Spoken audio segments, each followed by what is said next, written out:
take much for someone like me to get your credit card details, to have your PIN number, and to go and empty out your account.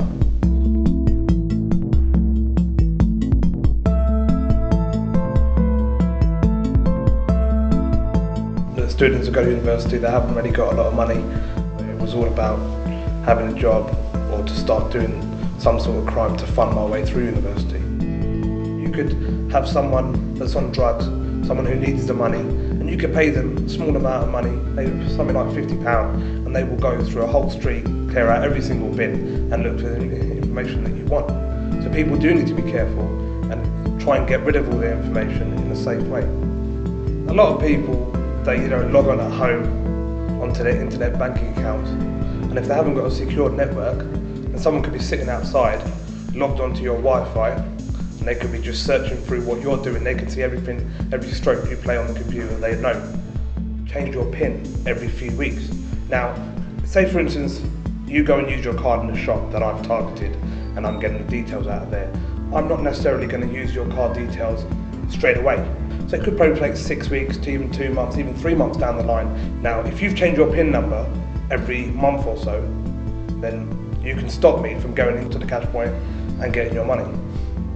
People should avoid using independent businesses. Stick to big companies, like big supermarkets, big shops where you know there's more emphasis on security, so it's harder for us to get in there to put the equipment in. If I'm setting my machinery up in a shop, go in there, drill a hole directly above the PIN pad, place a camera in there on a recorder, and then watch everyone putting their PIN number in. Yeah, if they haven't covered it, because a lot of people don't cover it because they're too busy watching the people behind. And that's it. We'd walk away from there knowing that we'd come back in a week's time and have loads of information stored up.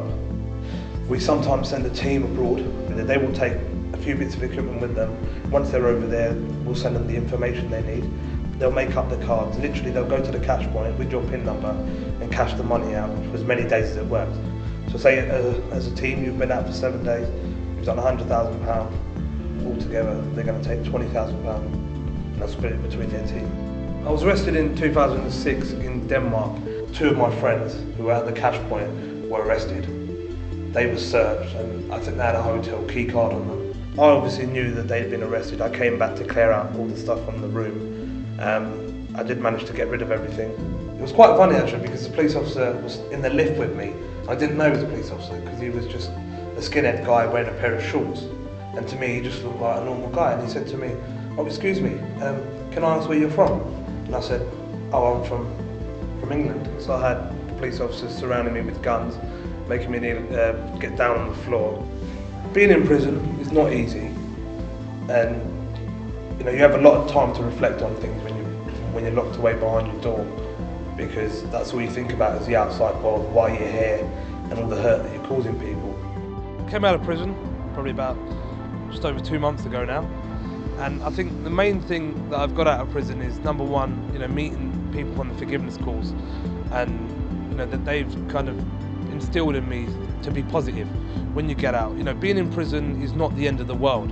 Quite recently I've managed to secure a job where I'm working selling advertising space. Good line of work, good money, and I'm looking to the future. I've also sorted out for myself to go to uni. That's later on this year. The vow that I would make would be, to lead a crime-free life and to make a positive future for myself, for my family, to make them proud. And I'm working towards this, and I will make it happen. That is the vow.